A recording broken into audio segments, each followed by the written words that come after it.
vengo a decir toda la verdad. Que te amo, Señor, te quiero, Señor, con el corazón. Yo quiero cantar de gozo y de paz. Yo quiero llorar de felicidad. Te vengo a decir toda la verdad. Que te amo, Señor, te quiero, Señor, con el corazón. Te vengo a decir, oh mi Salvador, que yo te amo a ti, con el corazón. Te vengo a decir toda la verdad. Que te amo, Señor, te quiero, Señor, con el corazón. Yo quiero cantar de gozo y de paz. Yo quiero llorar de felicidad. Te vengo a decir toda la verdad. Que te amo, Señor, te quiero, Señor, con el corazón. Gloria a Dios.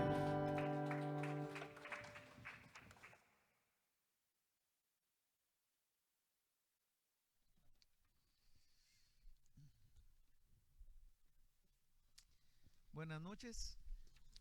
Dios les bendiga bien muchote. Hoy el estudio de hoy está en Apocalipsis.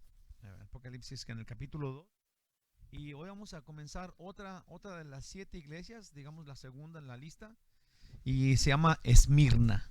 Esta Esmirna, la palabra Esmirna quiere decir mirra. Entonces era un aroma. Eso es lo que significa la palabra Esmirna. Y tiene que ver un poco con el mensaje, porque le está hablando Jesús a esta iglesia Esmirna. Y déjenme le digo lo que ahorita vamos a ir más adentro, pero me gustaría que pusiéramos atención. Nomás voy a decir 2 versículos, que va a ser el versículo 8 y el versículo 9 del capítulo 2. Y honestamente iba a ser el capítulo, la carta, casi la carta a Esmirna toda. Pero en estos 2 versículos hay tantas cosas, hay muchas cosas que me atoraron. Así que tenemos que esforzarnos para aprender qué es esto, qué significa una cosa y qué significa otra. Y en sí el mensaje de solamente 2 versículos es bien claro y es bien amplio y es bien productivo. Los de Esmirna vivían en esta ciudad de Esmirna, pero esta ciudad era una ciudad puerto. Y esta ciudad puerto, todo lo que era comercio pasaba pues por ahí. Y era una ciudad muy rica y muy próspera. En sí era la más próspera de las 7 ciudades a las cuales Jesús envía sus cartas. Y se me hace interesante que los cristianos, vamos a ver, pero Jesús dice que viven en pobreza. Dice ellos que viven en pobreza. Pero es curioso, pues, y la mera verdad es que esto fue lo que me apasionó. Porque siendo una ciudad de las más prósperas, de las más ricas, de las 7 ciudades a las que le mandó Jesús cartas, dice que él conoce su pobreza.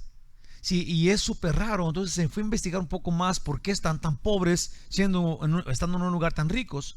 Y lo que sucede es de que estas personas de Esmirna adoraban al emperador. Ellos pensaban que el César era Dios y tenían un templo donde se adoraba al emperador. Entonces era el centro de adoración romano al emperador romano. Sí, y desde 200 años antes, vamos a investigar ahorita en lo que escribí, pero de 200 años antes, ellos adoraban a los dioses griegos, como a los dioses de ¿cómo le llaman a esos? Al Zeus y a la diosa esa que tiene las víboras en la cabeza, ¿cómo se llama esa? Medusa, Afrodita creo que le llaman o algo así, ¿verdad? Pero bueno, ellos eran adoradores de ídolos. Y cuando en el tiempo de Jesús, como en el 36, el emperador dijo, no, yo quiero un templo ahí donde se adora a estos dioses, ¿verdad? Entonces el emperador puso su templo, ahora todo el mundo adoraba al emperador, y él, primero era todo esto, era como si querías lo hacías, ¿no? De repente el emperador dice, no, es una obligación, y el que no lo haga, sí, no va a tener derechos. Sí, entonces él dijo, la gente iba a la oficina o lo que sea, y luego decían, César es el Señor. Entonces te daban un certificado de que tú decías eso, entonces ya podías ir a adorar a quien tú quisieras, pero tenías tu certificado. Entonces exactamente, y voy a poner eso acá, pero hay un puntillo que les quiero decir ahorita. El punto es de que los cristianos de Esmirna dijeron, no, nosotros tenemos un Señor y se llama Jesús. No tenemos dos señores, tenemos uno solo. Entonces no les daban su certificado, entonces no podían vender ni comprar, no podían ir a la escuela, nadie les daba trabajo. Entonces era un pueblo pobre y oprimido dentro de un lugar muy rico. Sí, y se me hizo súper importante, súper bueno de saber esto, sí, porque nosotros tenemos que saber. Sí, yo no sé si cada uno de nosotros, cada quien tiene que revisarse, si llegara el punto en donde tú digamos que por política, si simplemente tu corazón no está allí, pero para tener trabajo, tuvieras que negar a tu Señor, tuvieras que negar que Jesús es Dios. Sí, tenemos que es fácil verlo en otra gente, ¿verdad? Y criticarlos tal vez cuando lo hagan, pero nosotros, o sea, en nuestra vida normal, ¿te ha pasado que de repente, no sé si en algún lugar en donde no se trate, ¿verdad?, de religión, y luego tú estás allí y están hablando de una película o algo y te preguntan que si tú crees eso o algo y tú tienes que decir no, porque yo soy cristiano, pues, o porque yo creo en Dios. Me acuerdo una vez que fui a la Home Depot y compré, yo quería poner unas como esquinas de metal en una pared que había hecho en mi otra casa, y esas esquinitas como ángulos estaban bien delgaditos, porque los puedes clavar, ¿verdad? Puedes poner clavos así a través. Fui a la Home Depot y me compré como unos 6, y cuando llegué a la casa iban 2 de más, porque están bien flacos, pues está bien delgadito el metal, entonces iban 2, y entonces valían como $5 cada uno. Y pues yo me había llevado 2 de más, que sí los ocupaba, pero dije, me los robé, pues. Entonces fui y los devolví a la Home Depot, a la tienda, y le hablé al señor y le dije, sé que me llevé estos 2 entre los demás. Y luego me dijo, ¿veniste a devolver 2? Le dije, sí. Y le habló a otro, a reírse de mí.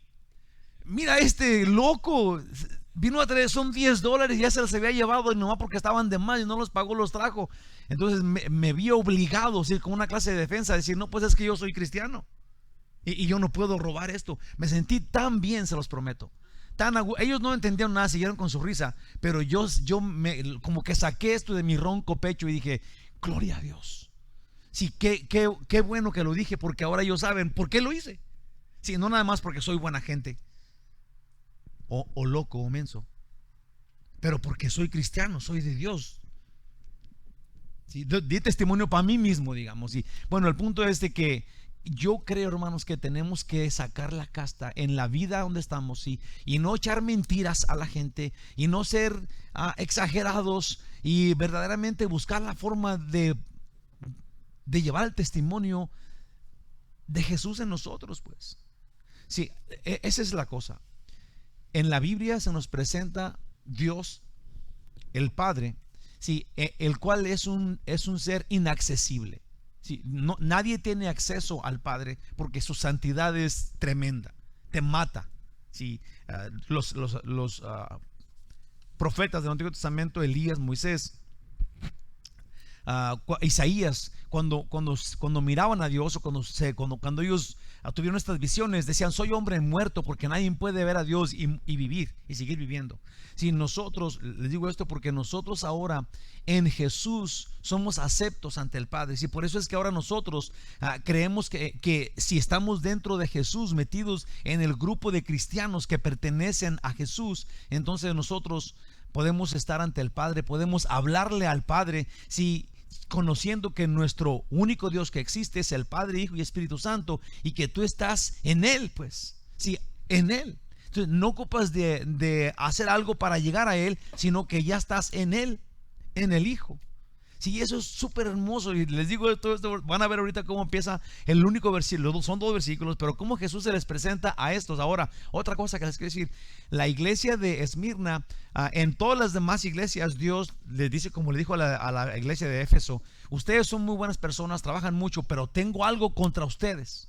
Y a cada una de las iglesias les dice eso. Y a estos pobrecitos de esmirienses no les dice ningún reclamo.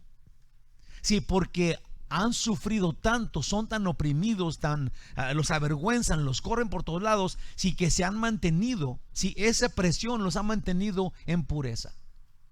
Sí, en un proverbio dice, Dios le dice a alguien, le dice a Dios, está escribiendo ahí, seguramente a Salomón: Dios, no me hagas rico porque me olvido de ti, pero tampoco porque luego me voy a ir a robar, voy a faltarte el respeto.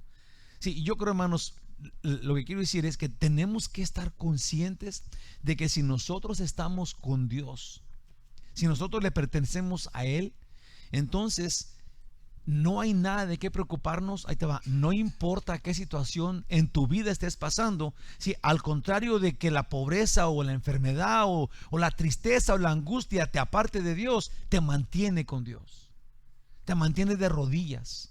Sí, a estos que sufrieron tanto, no tuvo que decirles: pero tengo algo contra ti. Nada, porque estos estaban sufriendo y su sufrimiento los hacía más de Dios. Sí, aquí dice: ustedes son pobres, conozco su pobreza, pero ustedes son ricos. Sí, y yo he pensado mucho en esto. Ya voy a continuar, pero es que a mí me llegó tanto, porque no, lo que Dios dice, si de la forma que Él ve las cosas, es más importante que como los humanos la vemos. Entonces cuando vemos cómo Dios ve las cosas, te prometo que la pobreza y la enfermedad y todo eso no nos hace menos. Sí, tal vez nos hace menos durante la vida, pero no, al cristiano, al Hijo de Dios, debe de, como dice allí, ustedes parece que están oprimidos, parece que están perseguidos, parece que son pobres y están tristes, pero son ricos, son felices. Sí, entonces, si hacemos caso a Dios, entonces no hay una forma en donde nosotros podamos andar con los pies arrastrando toda la vida por algo que no está sucediendo. Sí, sino que al contrario de eso nos está poniendo en un nivel más alto frente a Dios. Y eso es súper hermoso, súper bello. Y para esto les voy a decir un versículo que quiero compartirles en Juan, así rapidito. Juan 10, y es del versículo 26 en adelante. Dice, pero vosotros no creéis, le dice Jesús a los fariseos que estaban allí. Dice: porque no sois de mis ovejas, como os he dicho, mis ovejas oyen mi voz, y las conozco y me siguen.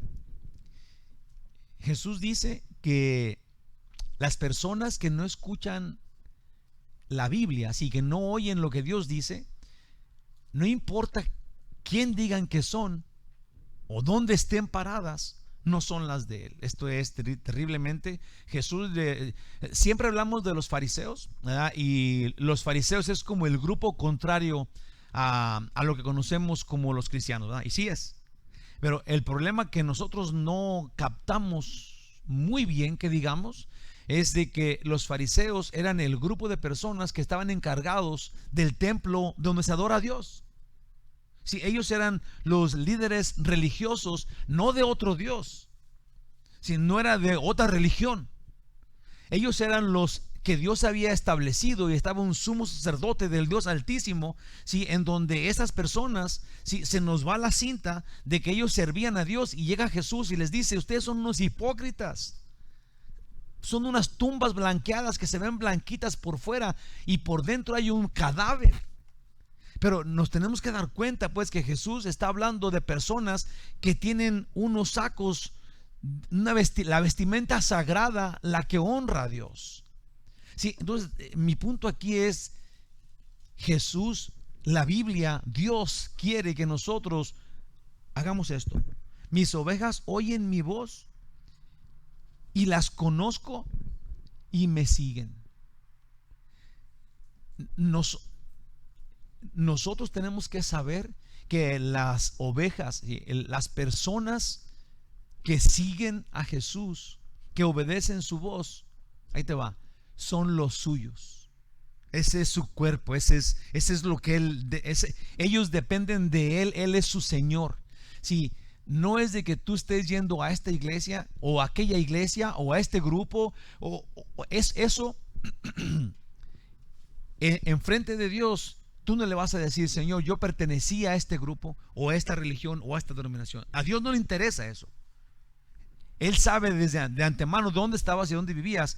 Los grupos religiosos y digamos las iglesias es un buen lugar para compartir con otros y afilarnos unos con otros, como dice la Biblia, chocando con los demás, sabiendo que todos nosotros somos chuecos, pues, que no somos derechos, no somos santos, pero entre más chocas con la gente, entre más te das cuenta que todos somos fallos, ¿sí? Entonces el plan que Dios tiene es que nos animemos unos a otros a caminar en la verdad, ¿sí? Y a través de las caídas vayamos creciendo todos juntos en un cuerpo que no se raja, porque esa es la iglesia de Cristo, ¿sí? Unos sabiendo que ninguno de nosotros ha llegado a la perfección y sabiendo que todos somos fallos. Si Dios quiere que nosotros, los que lo oímos y lo seguimos, continuemos adelante, y si nos estamos apoyándonos a otros, entonces eso es lo que Él quiere. Eso es lo que Él quiere. Dice acá todavía: mis ovejas oyen mi voz y yo las conozco y me siguen, y yo les doy vida eterna y no perecerán jamás, ni nadie las arrebatará de mi mano. Mi Padre que me las dio. Fíjate, allí nomás hay otra cosa. Nosotros somos del Padre porque en Jesús, digamos que dimos el cuartazo, alcanzamos al Padre a través del Hijo, ¿verdad que sí? ¿Sí o no? Y Jesús dice que el Padre nos dio a Él. Sí, porque tenemos un Dios que hace eso, pues Él nos llamó a Él, punto, ahí va. Mi Padre que me las dio es mayor que todos, y nadie las puede arrebatar de la mano de mi Padre. Y luego dice en el 30, súper hermoso y súper claro: yo y mi Padre, uno somos. Uno somos. No hay diferencia. Nosotros estamos en el Hijo para estar con el Padre, porque sin el Hijo no podemos tener al Padre. Nadie puede estar en el Padre si no tiene pues al Hijo. El Hijo y el Padre y el Espíritu Santo no son tres dioses diferentes que cada uno tiene su cabaña en el cielo. Acuérdense, tenemos un solo Dios que se nos presenta como Padre, Hijo y Espíritu Santo, y solamente es uno, y por la eternidad es uno que vamos a adorar. Ahora, los que creemos en esto, los que seguimos su voz, los que lo adoramos y lo servimos, esos son los que Él está buscando, y esos son los suyos. Esos son los suyos. Y esos son los que vamos a ver aquí en Esmirna, y les voy a decir por qué. Déjame le doy el resumen de lo que pasó la semana pasada, así en cortito. Resumen del versículo 1 al 7, que es la iglesia de Éfeso, en completo, ¿ok? En resumen, Pablo fundó la iglesia de Éfeso unos 35 años antes de que Jesús les envíe la carta, halagándolos por su trabajo, por su fe, paciencia y celo por la verdad ante los maestros falsos. Pero también les dijo que todo eso les era en vano, porque habían perdido su primer amor, y eso los convirtió en legalistas. Sí, una vez que no tenían a Jesús, que no hacían las cosas por amor, sino que las hacían por cumplir y por hacer obras buenas para ganar el cielo, sí, dejaron a un lado al que ya había hecho todo, sí, y todo lo que hacían se convirtió en legalismo, se convirtió en vano, no servía para nada, pues era todo solo un aparato religioso. igualito como lo que estoy diciendo de los fariseos. Ellos eran tan santos, pero convirtieron esta relación con Dios en un aparato religioso que no te lleva a ningún lado. Si eso ofende a Dios, Él hizo todo por nosotros. Si no tenemos que hacer nada, solamente creer, confiar, y una vez que estemos en Él, dejarnos llevar por Él en su plan y voluntad. Y estaban lejos de adorar y servir al Dios vivo. Todo era obras y cumplir. Aún les dijo: arrepiéntanse, si nunca es tarde, y les daré el árbol de la vida. Los de Dios tienen fe, aman a Dios y lo obedecen. Eso fue la iglesia de Éfeso. Ahora voy a dar una clase de introducción. Ya dije muy introducción, pero todos aquí lo escribí, déjame se los leo.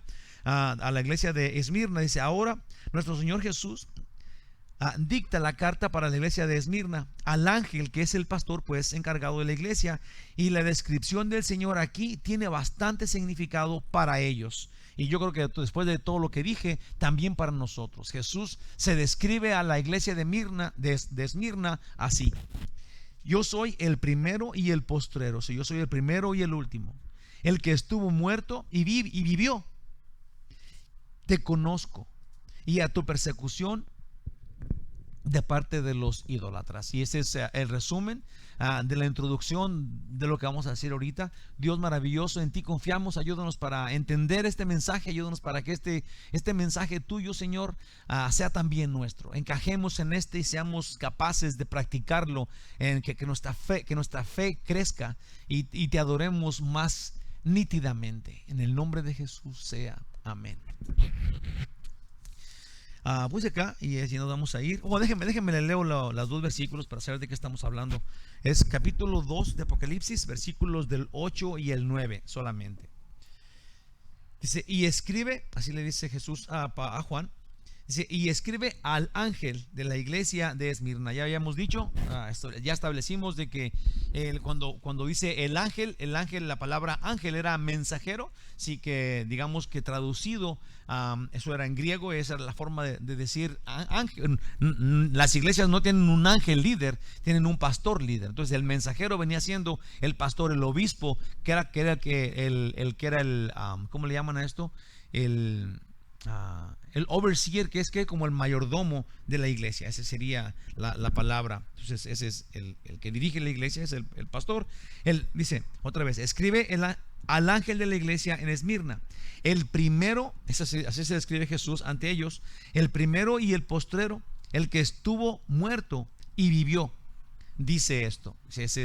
Así es el autor de la carta que Jesús va a enviar a Esmirna. Y luego el versículo 9: yo conozco tus obras, tu tribulación y tu pobreza, pero tú eres rico, y la blasfemia de los que se dicen ser judíos y no lo son, sino sinagoga de Satanás. Vamos a ver más amplio esto, pero para que no se asuste, cuando dice los que se dicen ser judíos y no lo son, es porque es bien parecido lo que estamos, obviamente, de lo que estamos hablando. Ahí en Esmirna había unos judíos y tenían sus sinagogas, pero como estos judíos no más eran judíos de etnia, esto es, habían nacido en Jerusalén, habían nacido en Judea, sí, por eso se decían judíos, pero Dios no los reconoce como su pueblo, sí, porque todos sabemos que los judíos son el pueblo de Dios. Entonces, una vez que ellos no son, no viven como el pueblo de Dios, Dios les dice que no son pues judíos, y que son que en vez de tener una sinagoga donde se adora a Dios, dice que tienen un centro en donde se adora al diablo. Y eso es lo que les llama a las personas que aparentan ser de Dios y luego no son. Cosas muy feas. Por eso me quedé atorado en esos dos versículos, pero vamos a ver qué el Señor nos va a ir diciendo en el nombre de Jesús. Es importante notar la responsabilidad que Jesús hace notoria a quien Él ha llamado a cuidar su rebaño. Pues Jesús está en medio de su iglesia. Si Él está cuidando su iglesia en medio de los 7 candeleros de oro, sí, y hay uno encargado, un pastor encargado de cada iglesia. Ahí va. Jesús está en medio de la iglesia y usa a uno para el cuidado y edificación de su iglesia, de cada una de ellas. En Hechos 20:28 dice así: por tanto, mirad por vosotros y por todo el rebaño, en que el Espíritu Santo os ha puesto por obispos, para apacentar la iglesia del Señor, la cual Él ganó por su propia sangre. Ya habíamos hablado de esto bastante, pero quiero hacer este énfasis. El que Jesús envíe la carta a Esmirna, a la iglesia, pero que mencione que hay un responsable allá, es importante. Si es importante para Él, debe ser importante para nosotros. Aquí dice que el Espíritu Santo puso a estas personas para encargarse de su iglesia, la cual ellos murieron por ella. Para nada. Aquí dice que Jesús dio su vida por ellos. Es la iglesia de Cristo. El pastor no es el dueño, pero es el encargado de cuidársela. Sí, y digamos que si queremos encontrar cómo se ve el cuadro que Dios ve, es este. Si el Señor pone a uno que cuide su iglesia por la cual Él murió. Por eso le manda la carta a Él. Él es confiable, debe ser confiable. La carta va dirigida a la iglesia donde hay un responsable y confiable, a quien Jesús elige y cuida. ¿Sí? Y cuida. En 1 Timoteo 5, 17 al 18 dice: los ancianos que gobiernan bien sean tenidos por dignos de doble honor, mayormente los que trabajan en predicar y enseñar. Pues la Escritura dice: no pondrás bozal al buey que trilla, y digno es el obrero de su salario. Sí, obviamente me sale como feo de que yo lo esté diciendo, ¿verdad? Pero es bonito de todos modos, porque esta es la verdad. Pues tenemos que entender qué es el plan que Dios tiene. Sí, tenemos que entender que esto es lo que Dios va estableciendo. Esa es su iglesia y cuida. Se los prometo que cuando leí esto, ya lo había leído obviamente, pero cuando estaba pensando cómo explicarlo, es bien hermoso, porque hace casi 13 años el Señor me llamó a ser el pastor de aquí de esta iglesia. Y por cada semana 2 predicaciones diferentes desde el principio hasta ahorita, sin parar, gracias a Dios. Sí, y el Señor, te voy a decir algo, para mí ha sido como difícil, pero fácil. Sí, como difícil porque ha sido como que tienes que trabajar mucho y sacrificar mucho, pero luego lo haces fácilmente, pues, ¿verdad? Y te voy a decir por qué lo haces fácilmente: porque el Señor está pues conmigo. Se los prometo, esta congregación es algo que Dios hizo y me encanta. Sí, porque aún mis hijos, Dios digamos que me agarró cuando mis hijos estaban a punto de crecer, ¿verdad? Cuando estaban en 12, 13 años. Sí, y a ese tiempo, y también he sido, digamos que, un poco criticado por eso, porque una clase de que los tienes que abandonar pues un poco, te dedicas al ministerio y ahora tus hijos ya no estás con ellos todos los días, pues, ¿verdad? Por ejemplo, yo llego del trabajo y me pongo a estudiar. El único día que tengo es el sábado y lo quiero escapar a como de lugar para estar con mis hijos. Pero mira, ahora los veo de grandes. Hace 13 años comenzó. Ahora los veo y wow, gloria a Dios. Están caminando en los caminos del Señor. Cada uno ya todos son adultos, nomás queda uno que no es adulto. Si yo digo, si yo no agradezco y yo no veo esto, que lo que Dios hace conmigo, que Él escogió como su obrero, estaría yo loco pues al no agradecerlo y saber lo que Él hizo. Él es fiel, Él es bueno y es dulce, y lo que dice cumple. Si nadie hace algo en donde Dios no lo agradezca o no esté allí, nadie hace algo para Él en donde Él no esté allí para proveer de su poder y de su fuerza para llevarlo. Sí, yo soy un ejemplo muy bueno de eso y estoy muy agradecido con Dios. Yo puse acá de eso: Dios siempre ha tenido cuidado de sus obreros. Yo puse acá: realmente he sido súper bendecido por Dios. Me dio un buen trabajo donde tengo la chance de estudiar para los mensajes, y me dio una hermosa esposa quien me ayuda incansablemente en el ministerio, gracias a Dios. Y Dios mismo se ha encargado personalmente de dirigir y edificar a nuestros hijos en sus caminos de Él. Aún nos ha dado una buena salud, gracias a Dios. Hermanos, Dios es bueno y siempre es fiel. Gracias, oh Jehová divino. Yo puse acá: en el nombre de Jesús. Hermanos, yo no sé, pero el saber estas cosas cuando te las encuentras en la Biblia, no es que una viejita me las dijo, no, Dios está aquí diciendo las cosas que nosotros nos debe de beneficiar, porque esta es nuestra iglesia, somos parte de esta cosa que Dios está haciendo con nosotros. Un día nos vamos a morir y otros seguirán, pero ahorita nosotros somos los que estamos aquí, siendo parte de esto que Dios está haciendo, y eso es simplemente algo que yo valoro y aprecio mucho, y le doy gracias a Dios. Esmirna pues es la segunda iglesia mencionada de Asia. estaba al final del camino, donde corría un río llamado Hermo, y ahí desembocaba el río en donde estaban ellos.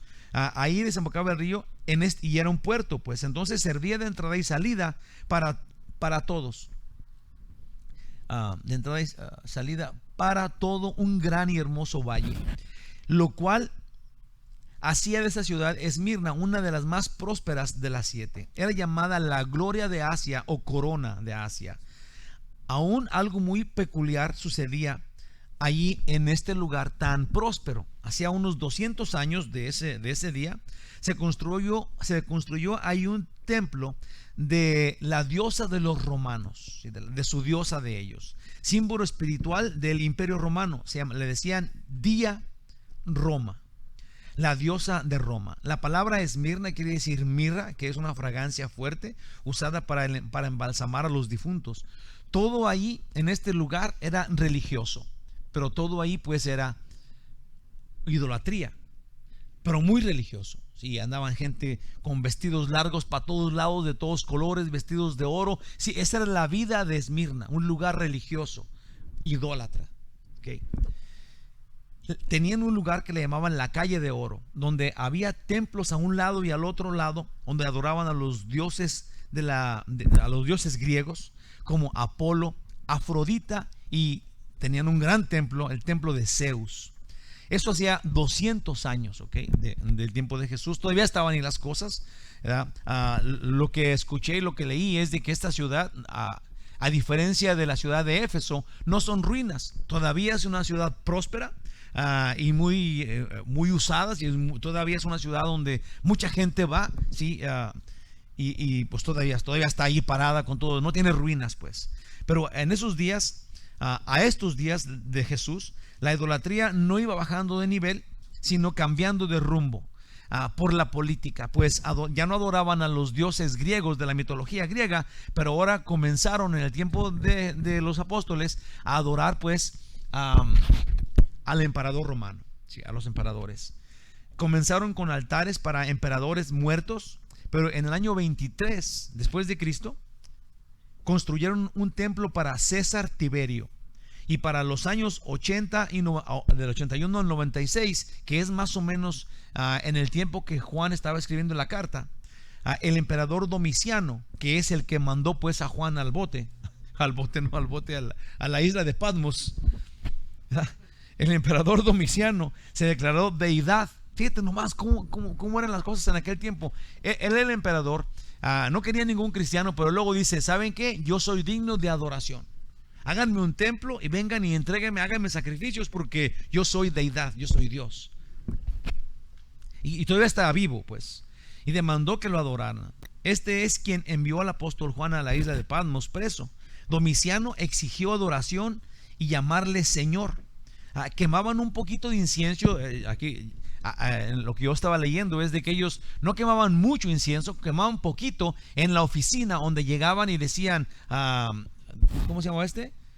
Domiciano es Señor, es el Señor. Entonces quemaban incienso, era como sacrificio. Luego decían que él era el Señor, que el emperador era el Señor, y luego te daban tu diploma de que tú ya habías dicho eso, y te ibas para tu casa y tenías derecho a todo. Pero si no tenías pues el diploma, si no tenías este certificado, entonces, como ya dijimos, pertenecías a un grupo perseguido, un grupo oprimido. Eras de ese grupo en donde eran súper pobres. La palabra pobres, también no hablo en griego, pero la palabra que dice allí en el original, pobres, no era un pobre normal como yo, pero era una persona completamente pobre, un limosnero, un pordiosero. Sí, de ellos no tenían de dónde agarrar ni un 5 por ningún lado, porque nadie les daba nada, ni trabajo pues.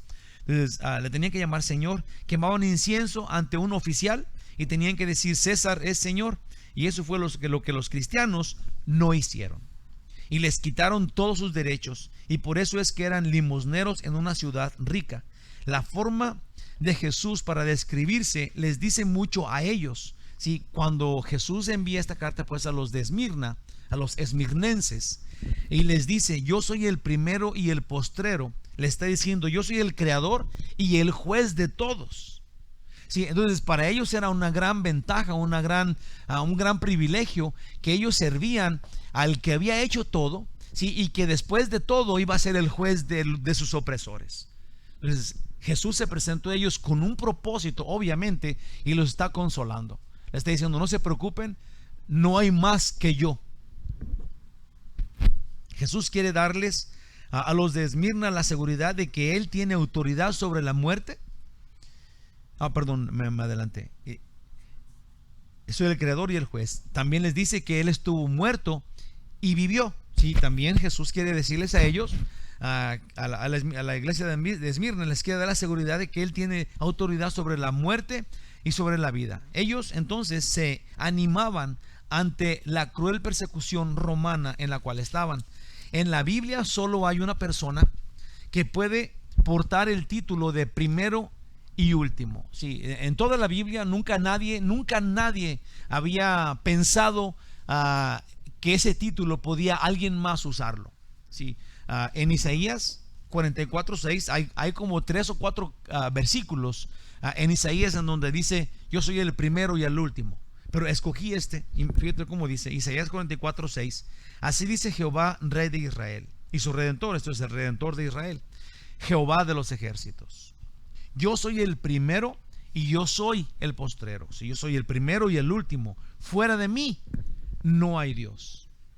Y si nosotros pensáramos un poco en la historia, si el día que Jesús dijo que Él era el primero y Él era el postrero, si todo el mundo debía de haber echado la Biblia o la información al suelo y decir: no es posible, solamente tengo un Dios. No puede haber 2 primeros y 2 últimos en la Biblia. Sí, pero se entendió perfectamente bien cuando Juan está en el cielo teniendo esta plática con Jesús ya resucitado después de 100 años casi, sí, porque Jesús murió en el año 33, estamos en el año 100, sí, y él está diciéndole en el cielo: está sentado en el trono, en el único trono que hay. Ya Juan había caído casi muerto cuando lo vio, sí, porque estaba glorificado la forma que estaba Jesús presentándose. Entonces cuando Jesús dijo: yo soy el primero y el último, ni Juan ni nadie ha tomado que Jesús es otro primero y otro último. Entonces los de Esmirna, cuando oyeron esto, simplemente dijeron: eso es lo que queremos, estamos con Dios, con el único Dios, el único primero y el único último que hay. Es el creador y es el juez de todos.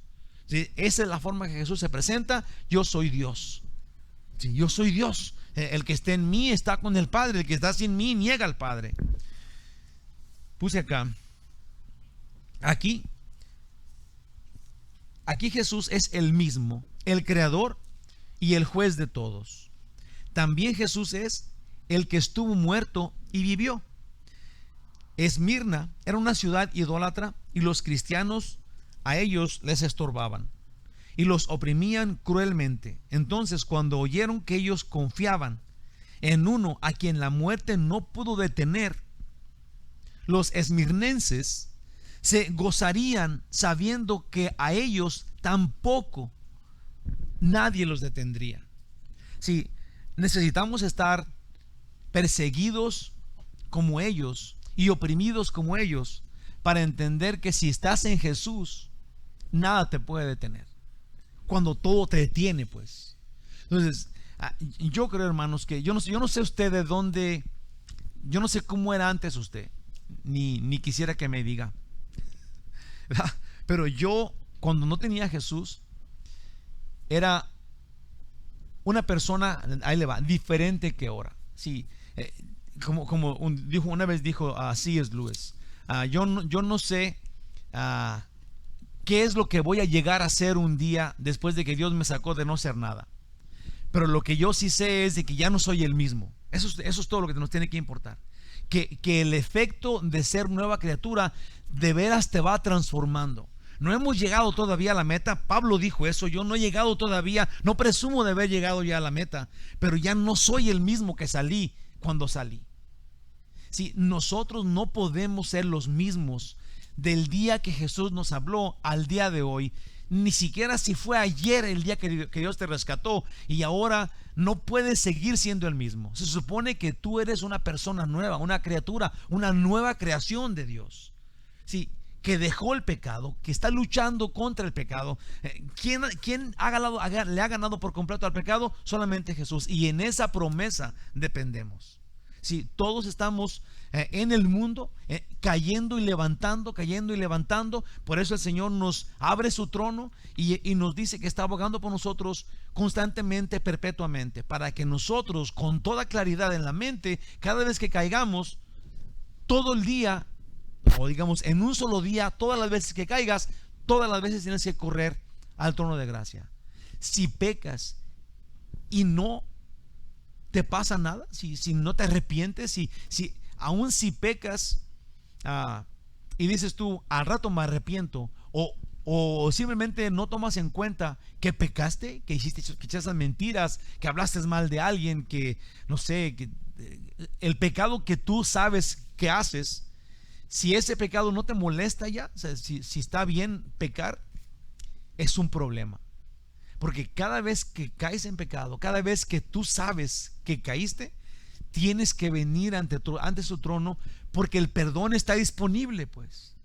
Entonces no podemos echarlo como, ahí está el Señor, Él me perdona, Él sabe. No, Él dijo que corriéramos ante su trono. Él nos dice cómo hacerle.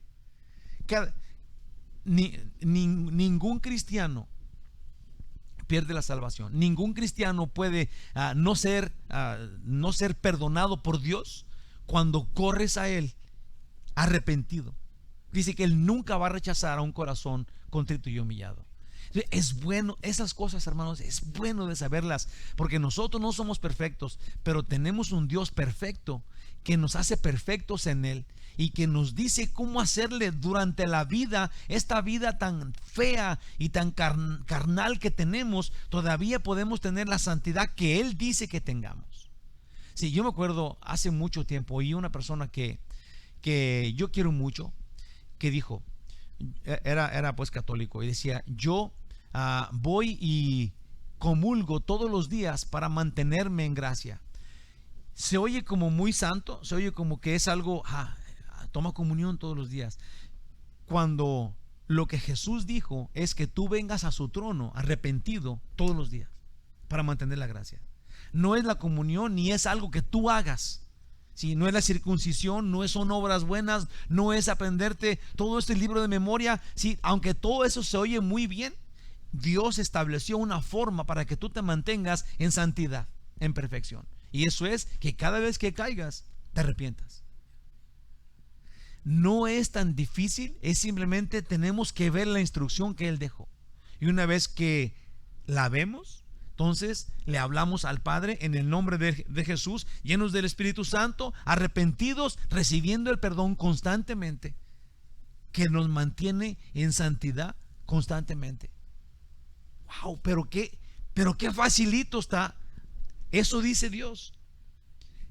Pero los hombres hacemos tantas otras borucas y otros tantos planes, otras formas de salvación y de mantenerte en santidad, todo esto, que ahora la gente está bien confundida, aún los cristianos. Ya no saben cómo ser santos, cómo mantenerte en santidad, porque hay tantas opiniones y la Biblia está gritando, pero con una voz que solamente oye la oveja de Cristo. El que oye su voz, ese es el que lo sigue. Amén. Ellos pensaban, si a Jesús no lo detuvo la muerte, a nosotros tampoco nos va a detener nada. Versículo 9 dice: yo conozco tus obras y tu tribulación y tu pobreza, pero tú eres rico. Y la blasfemia de los que, o sea, que también conoce pues la blasfemia de los que se dicen ser judíos y no lo son, sino sinagoga de Satanás. La blasfemia es, lo que está diciendo aquí Jesús, es de que los judíos que se decían pues el pueblo de Dios eran los que lo estaban oprimiendo, asociándose con todos los paganos de Esmirna para oprimir pues a los cristianos. Entonces Jesús dice que estos que se dicen judíos y no lo son, porque nomás son porque nacieron allá, pero no andan siguiendo lo que Dios dice que hagan. Dice que se volvieron pues judíos y paganos a un lugar en donde el diablo es adorado. Esa es la blasfemia de los que aparentan. Si no dijera blasfemia, si viene un demonio y los quiere matar, eso no es ninguna blasfemia. Si blasfemia es que en el nombre de Dios vienen y matan al que es cristiano. Esa es la blasfemia. Están usando la aparente santidad para condenar al que verdaderamente es hijo de Dios.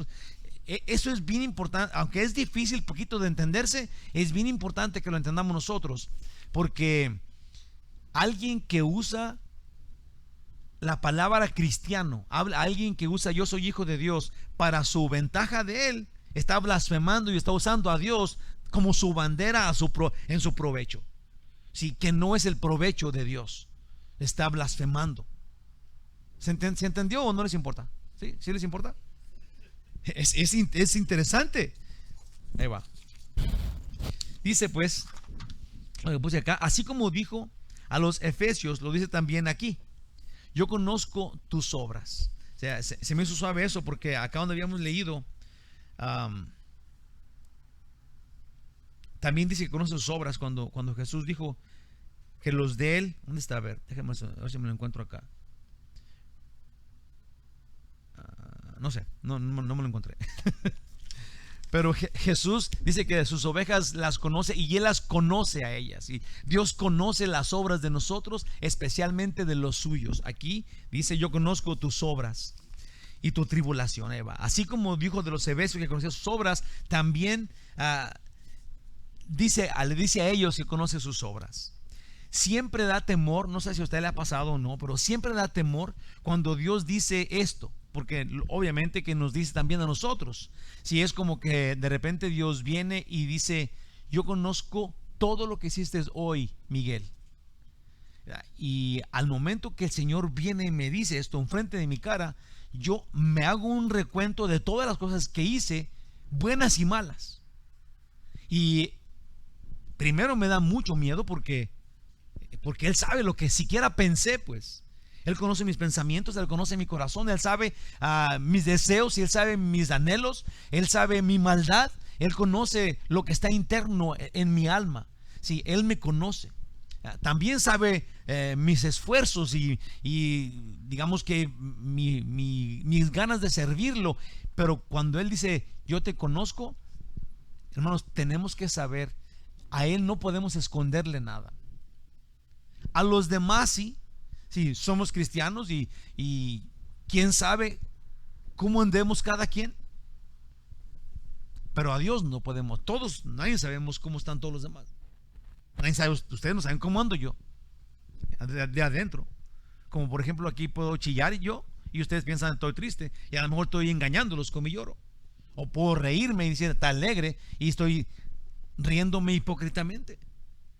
Pero al Señor no podemos engañarlo ni tantito. Él, cuando dice te conozco, es como que te pasa unos rayos X, te escudriña todo lo que tú piensas y lo que tú eres. Entonces Él así te conoce. Eso, cuando dice yo te conozco, es te conozco bien, mijo. Siempre da temor cuando Dios dice esto, que te conoce. Porque sí, Él conoce tus buenas acciones, pero también las malas, aún lo que está dentro de tu corazón. Ellos eran pobres, pero la palabra usada aquí en griego asevera su pobreza. Esto es más que pobres. Es como que eran limosneros, por causa de que no tenían certificado que les daban cuando decían César es Señor. Nadie les daba trabajo, no podían ir a la escuela o nada. Aún Jesús les dice: pero tú eres rico. Es interesante ver cómo Jesús dice lo contrario a la iglesia que está en la Odisea. Sí, se me hizo interesante también porque en el capítulo 3, versículo 17, cuando habla de otra iglesia que es la Odisea, le dice: porque tú dices yo soy rico y me he enriquecido y de ninguna cosa tengo necesidad, dice pues la iglesia la Odisea. Y luego le dijo Jesús: ¿Y no sabes que tú eres un desventurado, miserable, pobre, ciego y desnudo? Wow. Sí, a estos dice que esos son bien pobres y Jesús le dice que son ricos. La Odisea dice, yo soy rico, y Jesús dice, no, eres un miserable. Hijo, tenemos que entender que tener dinero no es el problema. No sé si usted se acuerda de eso, pero tenemos que acordarnos. Sí, porque de repente pensamos, porque Jesús dijo que era muy difícil que un rico pudiera entrar al cielo, ¿verdad? Pero en sí la Biblia no dice que los ricos se van a ir al infierno.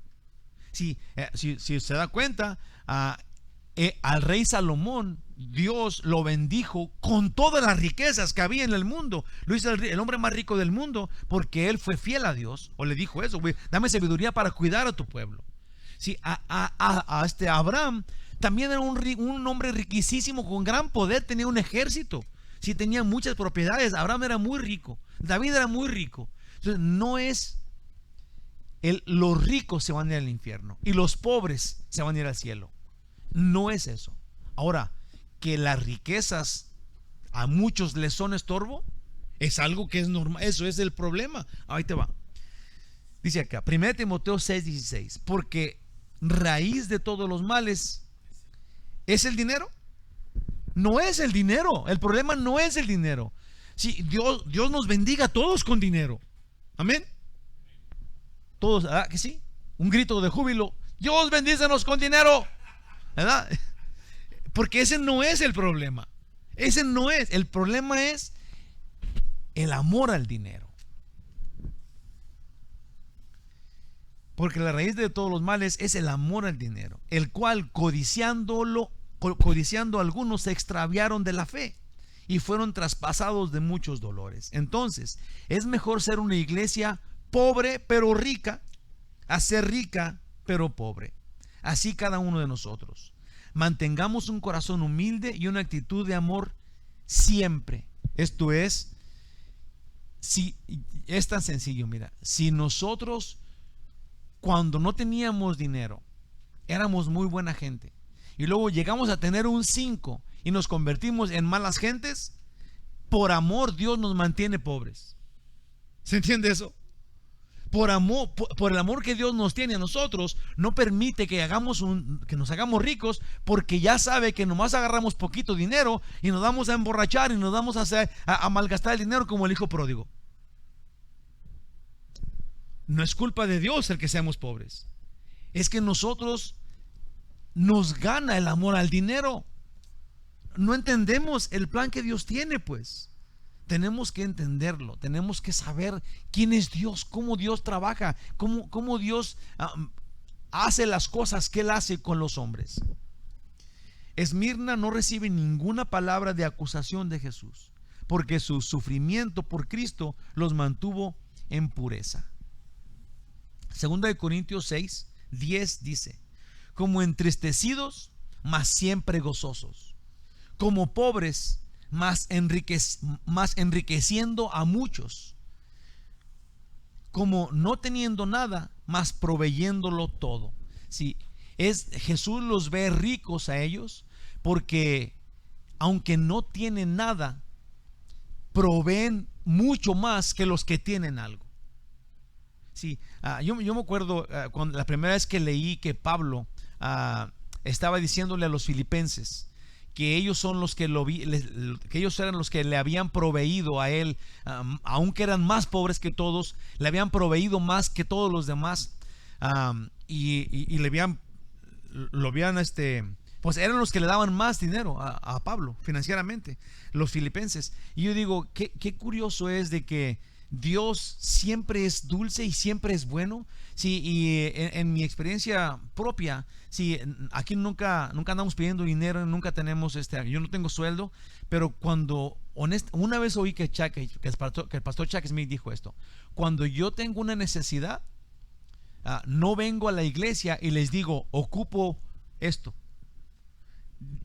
Él dijo, Dios es tan fiel que yo voy y le pido a Dios allá adentro en mi closet, y luego Él me provee a través de alguien. Sí, lo dijo Él. Cuando lo dice, tal vez yo se lo digo a usted va a decir, pero eso que, te lo prometo que es verdad. ha habido veces en donde yo he estado, cuando mi papá se ha puesto malo, que tengo que irme de emergencia, que yo digo, ¿y de dónde voy a sacar? ¿Qué voy a hacer? Y el Señor tiene su gente dentro de esta congregación, gente que uno ni te imaginas nada. Y luego Dios hace eso. Dios provee, Dios saque, porque Él tiene su plan con su gente. Nosotros no sabemos nada de la vida, dependemos completamente de Él. Y cuando nosotros somos los que Dios usa, cuando somos su lodo, como estamos diciendo el domingo, cuando somos el barro de Dios, wow, ¿qué importa? ¿A dónde vas a ir a parar si eres de Él? Él te usa y te lleva y te mueve, y Él está en control absoluto sobre todas las cosas. Yo digo, hermanos, que ser de Dios es una cosa tan importante y tan grande que menospreciamos tanto. Sí, los cristianos, cuando nos decimos todos los días, yo soy de Dios, yo soy hijo de Dios, yo le pertenezco al Altísimo, te voy a decir lo que pasa. Tu vida normal, sin que tengas que hacer nada, tu vida cambia, tu actitud cambia, tu forma de hablar cambia, tu forma de pensar cambia, todo cambia, porque aunque tú no quieras, si tú te dices a ti mismo que tú eres hijo de Dios y que Dios está en control de tu vida cambia, te lo prometo por experiencia propia. Necesitamos hacer eso. Necesitamos sabernos de Dios, amados por Dios, dirigidos por Él en todo. Sí, hay gente que yo antes oía que decía, oh, fui y esto, pero fue Dios el que me hizo. Yo decía, ¿poco Dios? Pues si eres tú el que estás haciendo. El que tiene fe, si la persona de fe sabe que Dios está en control de todas las cosas de tu vida. Si llegas tarde, es que Dios quiso que llegaras tarde, porque si llegas temprano algo te iba a pasar.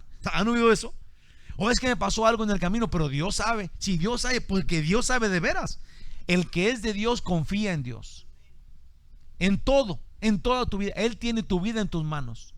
Hasta las decisiones más pequeñas, insignificantes de tu vida, Él te está dirigiendo en ellas. El que tiene fe se sabe completamente de Dios en todo, al 100%. Gloria a Dios por eso. Por último, la blasfemia y la sinagoga de Satanás. Los judíos son el pueblo de Dios, como todos lo hemos oído y la Biblia lo dice, pero no por cumplir y hacer. O sea, nadie llegó a ser el pueblo de Dios porque cumplió eso e hizo esto. ¿Sí? Dios no puso a prueba a muchos pueblos y luego el que hizo más, a ese lo hizo su pueblo. No, él dijo, ustedes eran los peores de todos, yo los elegí porque quise. No por cumplir y hacer. Es así hoy con los cristianos, por gracia. Pero nuestra actitud una vez que tú eres de Él, ¿sí? Las cosas que haces, cómo hablas, cómo te refieres a los demás, ¿sí? No son las obras que te dan el cielo, es la evidencia de que tú eres del cielo, ¿sí? Igual con los judíos, pues en el tiempo de Jesús, los judíos no estaban haciendo lo que los hijos de Dios hacen. Entonces por eso Él dice, esos dicen que son judíos, pero no son judíos. Nacieron en Judea, pero no son de mi pueblo. Y tristemente, muchos cristianos, muchos que nacieron en la casa de unos cristianos, piensan que porque nacieron allí son de Dios, ¿verdad? O porque van a la iglesia son de Dios. No, hermanos, tenemos que saber que nosotros le pertenecemos a Él y que pero nuestra vida tiene que dar evidencia, tiene que haber pruebas, tienes que saberte de Él todos los días y hacer lo que los hijos de Dios hacen, vivir en la forma que los hijos de Dios viven. Dice acá, no por cumplir y hacer, sino por gracia. Pero nuestra actitud da evidencia de que ya somos pues salvos. Estos judíos cumplían, pero estaban lejos de ser el pueblo de Dios. En Romanos 2, voy a leer del capítulo 2, voy a leer el versículo 17, el 24, 28 y 29. No quise ponerlo todo aquí porque luego se me va a acabar la hojita y ya casi estaba acabando, ¿verdad? Pero lo puede leer todo si quiere usted. Yo no voy a agarrar los versículos que creo que dicen y que hablan de lo mismo. No es que yo lo acomodé para que dijera algo. No, agarré los versículos más claves que de todos modos dicen pues el mismo mensaje. En resumen, clase D. Dice en Romanos 2:17: he aquí tú tienes el sobrenombre de judío y te apoyas en la ley y te glorías en Dios. Pero ya desde que te dice sobrenombre, es que estás haciéndolo vanamente, como los efesios. Perdiste tu primer amor. Dice en el 24, porque como está escrito, el nombre de Dios es blasfemado entre los gentiles por causa de vosotros. Si al aparentar ser de Dios, si al llevar el nombre de Dios a hacer cosas malas, estás blasfemando, y la otra gente está entendiendo. Si es igual como cuando un cristiano que viene a la iglesia y se dice que es cristiano, roba a otro, o viola a alguien, o lo maltrata y le dice, estás poniendo el nombre de Dios. ¿Está lloviendo? Ok. Estás llevando el nombre de Dios como escudo tuyo, sí, como tu presentación, pero para hacer las cosas malas que puedes hacer, porque la gente va a confiar en ti. Esta es una blasfemia. Esto es de lo que está dando acá. Y los judíos estaban haciendo eso porque se estaban juntando junto con los paganos para pelear pues a los cristianos, para acabar con los cristianos y la fe cristiana. Porque como se ha escrito, el nombre de Dios será blasfemado entre los gentiles por causa de vosotros. 28 y 29 del capítulo 2 todavía de Romanos. Pues no es judío el que lo es exteriormente, ni es la circuncisión la que se hace exteriormente en la carne, sino que es judío el que lo es en lo interior, y la circuncisión es la del corazón. Entonces, por eso nosotros no nos circuncidamos ya. No es una obligación circuncidarte. Lo que tienes que hacer es quitar la carne de tu vida, pues. Quitar la carne de tu corazón. Por eso es circuncisión del corazón. Porque ahora nosotros no queremos caer en el pecado, no queremos andar en el mundo. Queremos quitar la carne de nuestra vida, que es nuestro egoísmo. La circuncisión era del corazón y en espíritu, no en letra. La alabanza del cual no viene de los hombres, sino de Dios. Jesús les llama no judíos a los judíos nacidos en Judea, pero les llama no judíos porque no hacen lo que el pueblo de Dios debe hacer, sino que les dice sinagoga de Satanás. Pues ellos y los paganos no tenían a Dios, igual que los efesios. Habían perdido el amor por Dios, habían perdido su primer amor. Y yo digo una cosa: tenemos que enfocarnos nosotros los cristianos a que no nos suceda eso. No podemos ser, fíjate, nos llamamos cristianos porque el cristiano es como un Cristo chiquito, es como el junior, es como Jesús.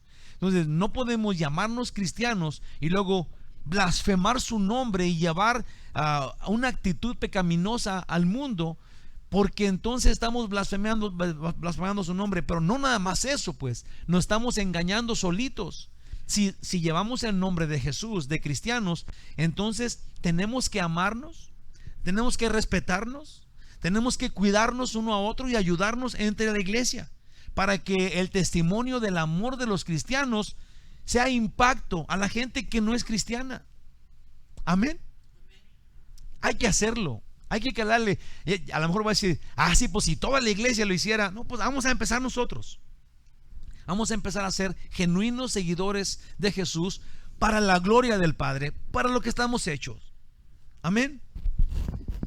Conclusión: los judíos por etnia, no por fe.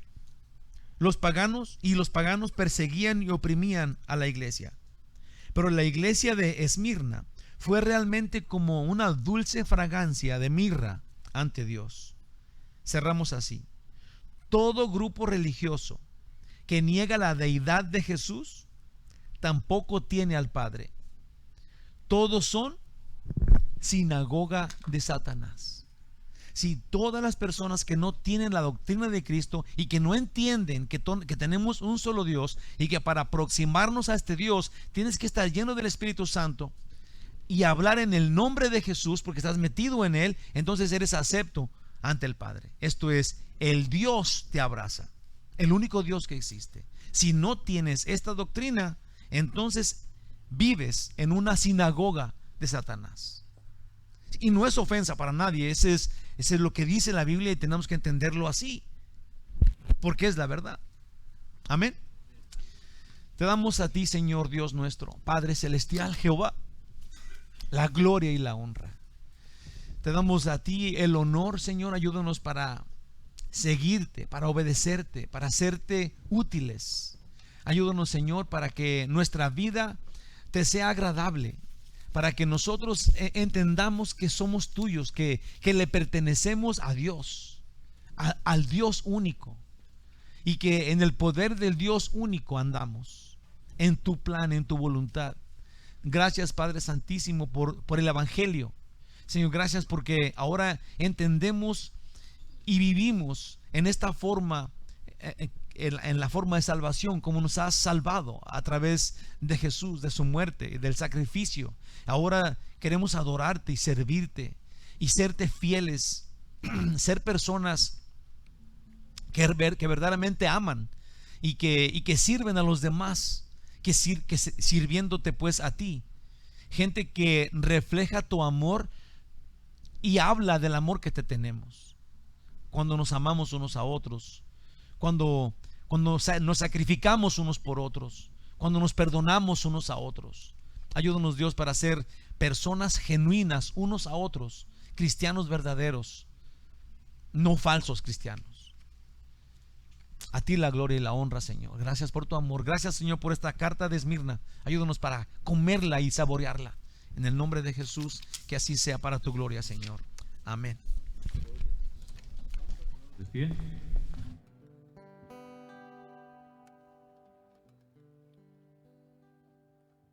Enciende una luz y déjala brillar, la luz de Jesús brilla en todo lugar. No la puedes esconder, no te puedes callar. Ante tal necesidad, enciende una luz en la oscuridad. Vamos, todos juntos canten. Enciende una luz y déjala brillar, la luz de Jesús que brilla en todo lugar. No la puedes esconder, no te puedes callar. Ante tal necesidad, enciende una luz en la oscuridad. ¿Cómo pues invocará a aquel en el cual no han creído? ¿Y cómo creerán en aquel de quien no han oído?